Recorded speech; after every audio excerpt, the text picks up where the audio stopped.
No role plays, just real. Chris and Lorenzo share 4 decades of combined experience to help you become a more effective leader. We've never really, as a workforce, spent a lot of time on making sure we're developing good leaders. We'll be able to share stories, experience, mistakes, failures, successes.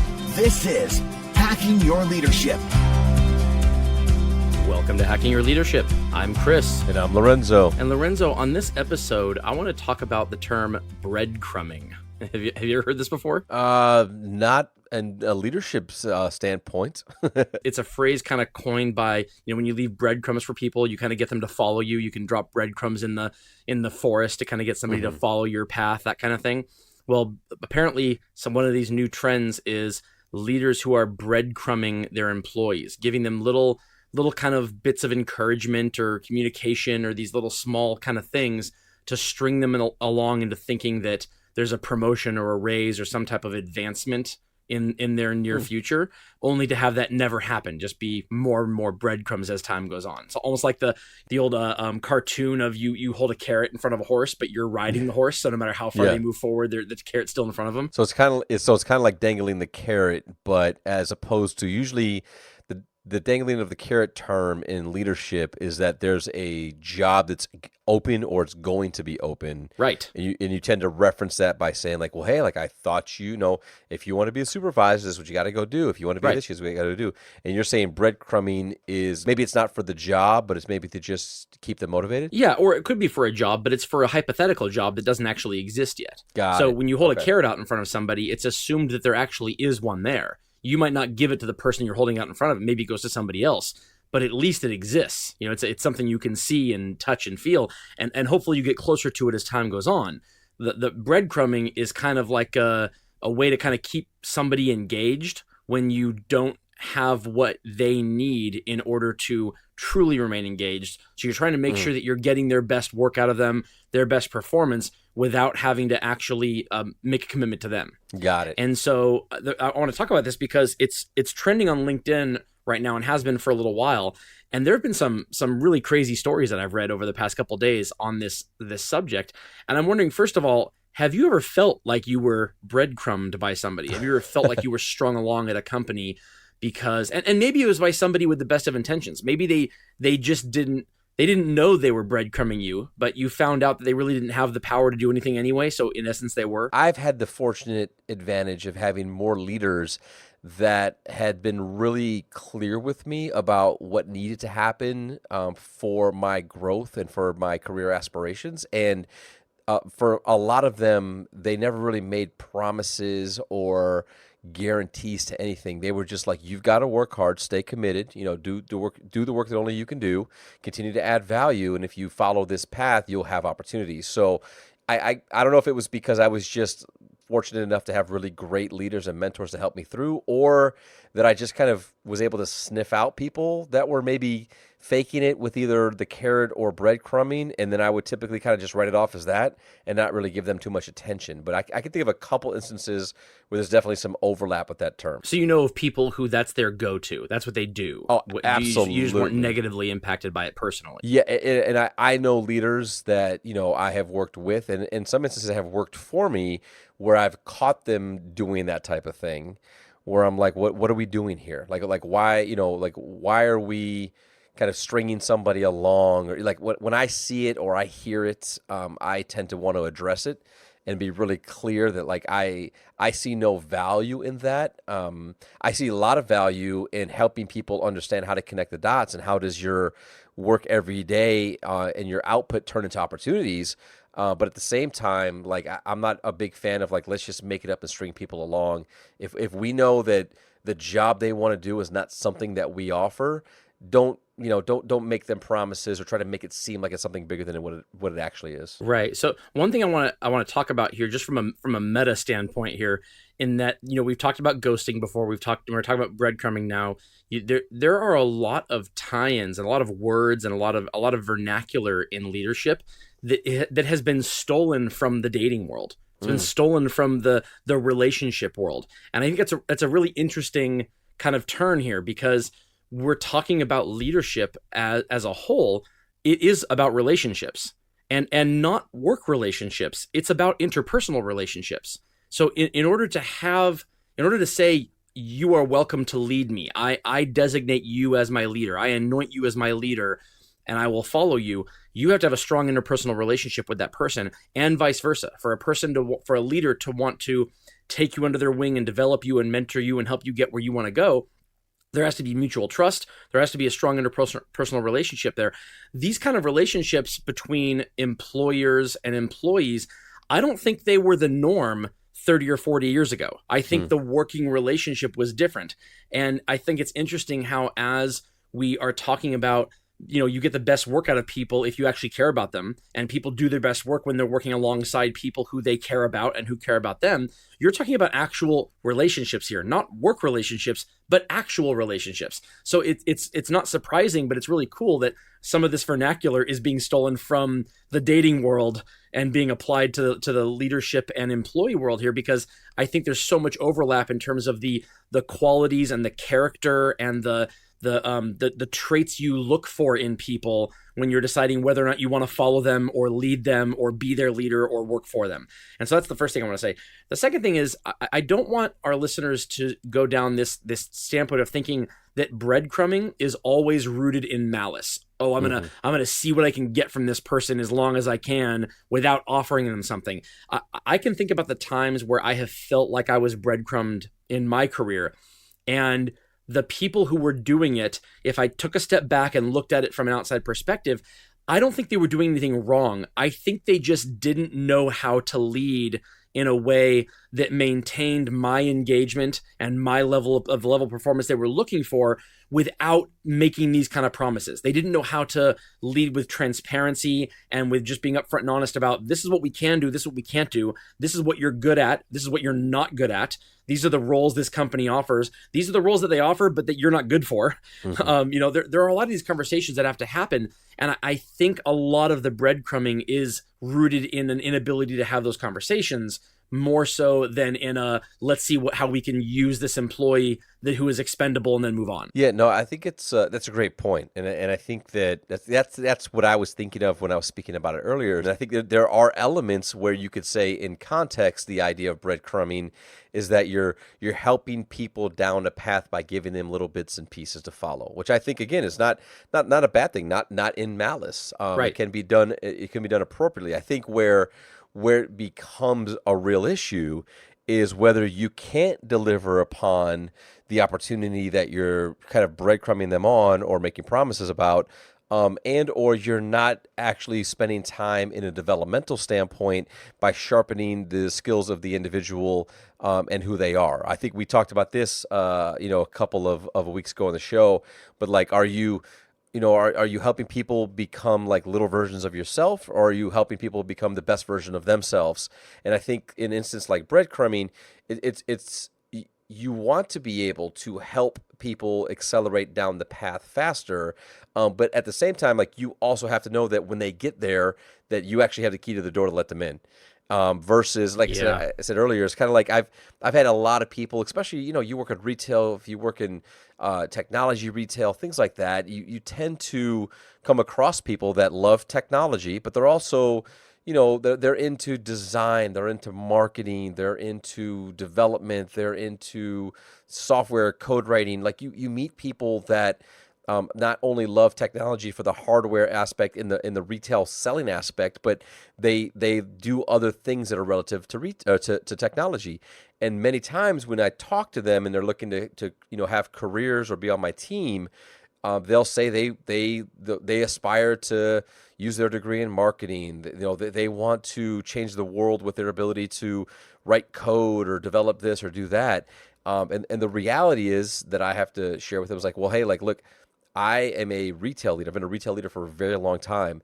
The roles, the jobs, and the things that I do best are helping people find success in this space. Now, there's a lot of overlap that you can have. You could be a better marketer, developer, designer by understanding how to talk to people, understanding that, like, selling skills is actually life skills, and the ability to connect with people and either sell them a product or sell them an idea. These are all things that can make you better at whatever that thing is. But if you're trying to be a creative around like marketing, or you're somebody who's trying to develop software. Like, I actually don't have that job, nor do I have any power in filling those types of jobs. So at the end of the day, it doesn't do me any good to like breadcrumb them into saying like, well, no, if you do great work here, you never know, getting your foot in the door, that can give you an opportunity. Like, I don't see that as a viable option for people. I think it's really important that you're upfront and transparent with exactly what you can offer and what you can do. And especially if you're a leader of leaders, what does that look like for each individual person as you're connecting with them? Right. I think we even spoke about this a little bit. I think in our first 6 months of the show, we talked about the career pathing with people, and how people could have a tendency to feel like, well, the company they work for potentially has their dream job.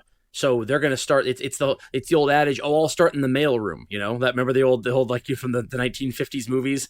Yep. Start me anywhere. I'll start in the mailroom and I'll work my way up. It's like, okay, that's good as an adage, but there aren't a lot of transferable skills when it comes to working your way up from the mailroom to being on the C-suite. That would take a long time, especially if you are trying to hone skills that would make you better at whatever that dream job is. And so, yeah, I agree. I think it's incumbent upon leaders to make sure that transparency is key here. If whatever you can do, whatever you can't do, be upfront and honest. And if that means the person leaves you, then that was the right thing to do. That was the right thing. If the person, if what you did for them as a leader was help point them in the direction that they need to be in order to get to whatever that dream job is, that's your role as a leader, even if it means that you lose them as an employee. That's a much better situation than stringing them along for months or years, making them think that this is a potential future for them, when in actuality, I mean, maybe it is, maybe it isn't, but you have no control over it. Just like you said, you have no influence on that. There's nothing you could make happen. And so if that's the case, it needs to be on the employee to decide, all right, I know all this. I know Lorenzo can't get me my dream marketing job, but I still like this company and I still want to work for him. I like him as a leader, and then it's on my terms. And then if the day comes where they're able to go find that dream job, they'll leave and look back on you as someone who helped steer them in the right direction, help them maybe write their resume or whatever they need to do to move on to the next role. Instead of the opposite, it would be true, which is you tell them, oh, we'll see what we can do to get you where you need to go, knowing full well there's nothing you can do about it. And after 2 or 3 years, they start to realize that you're full of it. You don't really have what it takes and what they were looking for. And now they feel like they've wasted 2 years, as opposed to focusing on honing the skills you can actually help them hone and help steer them in the right direction. So yeah, I think it's spot on. But I think a lot of leaders have a hard time doing that, because they think, if I lose this person, this talented person, if I lose them, then it's going to hurt me. And that's what I want to avoid. Yeah, no, I agree. I think a part of leading is, in theory, a part of leading is stringing people along. And hear me out with this. Like, it's not that you're stringing them along with a negative intent, or because, to your point, like, you're scared of losing them, or you don't want them to take opportunities, or like they make your job easier. Like, not that idea. The idea of stringing them along is that you have to have a good balance of, getting people into uncomfortable spaces to learn, pushing them to understand what their, kind of what their potential is, putting people in situations where they really are challenged, or they, even to a degree where they become frustrated because maybe they haven't built the skill yet, or have the experience to, understand how to apply what skills when. And you have to provide these milestone elements of recognition, or helping them see the work that they're doing and the progress that they're making. So like in the bigger kind of macro space, you could say that that's stringing people along, because you're constantly just, dropping in little bits of like, you're doing good here, you're doing great there. Hey, like, keep this up. Like, we're seeing some action. Like, I kind of see that as you were talking through it, I see that there is some crossover with the idea of stringing people along, and I think it really just boils down to like intent. Like are you providing the recognition, and are you helping people keep their eye on the prize, or like helping them understand that they're going down the right path to get them where they want to be eventually? And are you doing that for them and what they're trying to achieve, or are you doing it for yourself and what you're trying to accomplish? And I guess that's kind of where I see that it's like the same behavior with different intents. I always do my best to start conversations with people that are looking to make decisions around their careers, or they want to get promoted, or they want to they say, hey, I want to work for this company, or I want to work on your team, and I want to be here for a while, and I want to continue to grow and develop. And so I'll say things like, well, like, what's your 5-year plan? Like where are you at in 5 years? What have you accomplished personally and professionally in 5 years? What are the things that you've got that you want to be able to have or say that you've done in 5 years? And I start there because I want them to understand that, like, that's actually what we are working towards together. So, as you hit some of these maybe hurdles or a little bit of this roller coaster, I'm going to be there to kind of keep you focused on the 5-year goals that you're trying to accomplish. And so you could say, like, that is stringing them along, but I think it's stringing them along to what they're trying to achieve for themselves. And I think that's why it's a different intent versus me stringing you along because I want the best out of this relationship and I want you to keep doing the work for me. Yeah, I think I think you're spot on, and I think that has become more necessary today than it was 20 years ago. And hear me out here. Have you ever tried to watch a YouTube video and the ad before was an unskippable 30-second ad, and so you literally decided this isn't worth it and you didn't watch the video? Guilty, yes. Yeah, all the time. If it's not skippable, I'm done. And I mean, someone could have said, this is the most amazing video. You have to watch this. Perfect. You'll love this. Great. I'm in. All right. 30-second unskippable ad. Nah, maybe later. Not worth it. And I'm almost embarrassed to say it, but what it means is we have become a culture of instant gratification. We want something and we get it right away. And technology has enabled that. But some of the collateral damage of that is I think there are people in the workforce who they do whatever job they were doing for 6 months or a year, and they think, all right, what's next? I'm on to the next thing. What's next? I'm bored. The novelty's worn off. I'm ready to move on. Give me the next thing. And we've talked about the importance of and value of tenure in a role in terms of the little one-off situations that you won't see it all during your first 6 months or your first year, but that take time and effort of putting yourself in the situations over and over and over again until you truly find yourself mastering it, not just being able to hang in it. And I think that this kind of practice of breadcrumbing, if you have positive intent, is coming from this idea that you're dealing with people who they're going to get bored unless they feel like they're working towards something, and it's a constant reinforcement of that. They're going to get disengaged. It's not enough to feel like, oh, my quarterly check-in now was positive. Yes, and then I'll wait till my next quarterly check-in and I'll hope that one's positive too. And in 5 years, I'll get that promotion that I'm hoping for. This isn't the career pathing of our parents and grandparents' generation. There are people in the workforce right now who apply for an entry-level position, and in their minds, they believe they will be 2 and 3 levels above that in a year. And that just isn't the reality for most jobs and most companies. And I think leaders are struggling to be able to keep employees like that motivated without losing them, because turnover during the first year is at 40% now. So people are getting bored quickly and they're moving on quickly. I completely agree. And with that, it brings us to this episode's 1 Minute Hack. The 1 Minute Hack. Okay, for this episode's 1 Minute Hack, this is about transparency. When you're having conversations with your employees about career pathing and development and those 5-year goals and 1-year goals where you're truly trying to help your employees get to where they want to go, transparency 100% of the time is the key. Don't misrepresent what you can and can't do. Don't offer something unless you are sure you can deliver on that. If the employee delivers on what they say they're going to do, don't give the employee the impression at all that you have more power or more capability to help them achieve their goal than you actually have. Where you do want to make it known that you can be a source for is encouragement, and that you will pull out all the stops to be an advocate for them if they need a letter of recommendation written or an email sent to the head of marketing if they want a marketing job eventually. Whatever you can do, offer that up to them and say that they have you in their corner to help them get where they want to go, but don't misrepresent what you're actually able to do. the employee will still work hard for you during the time they work for you, and they won't look back on it as they felt like they were being strung along, but rather they had an advocate that they can have possibly as their career moves on. Yeah, I think it's a great woman at hack. And as you were talking about that, I can think of 2 times specifically in my career where I've actually reached out to recruiters within an organization to better understand what it would take to have some of these jobs that I don't offer but are within our organization. And it's funny, one time I had somebody who they did real estate full time and they worked for me part time, and they said they would love to get into real estate for the organization. So I emailed,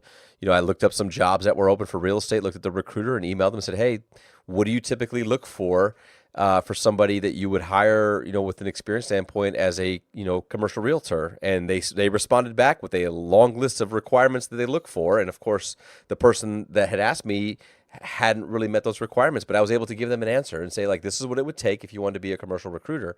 In another instance, I reached out to a recruiter about an employee who had recently graduated, and they had kind of like a general college degree that was applicable across a couple different fields, and about a job that they had seen. And they said, well, this is typically what we look for this job, but if they're interested, here's some other jobs that we feel would meet their resume and meet their degree that we might be interested in. And sure enough, they actually got interviews and got a job doing something different, but being able to live that life of working on a corporate campus and that type of work. So I think I really like that 1 minute hack. And I think that understanding of being transparent and honest goes a long way with people. And it doesn't put you in this place where they feel like they're being strung along because you need something from them, but you really are trying to help your people achieve all the goals they're trying to achieve personally and professionally. 100%. And you'll sleep better at night too, doing it that way. I know leaders who do the breadcrumbing, and they're doing it from a standpoint of, I don't have any power here, but I can't lose this employee, and I'm going to keep them, moving along. And they don't feel good about it. They feel like they are living a lie that one day will get found out, and that puts a level of stress on them that strains their relationship with this employee.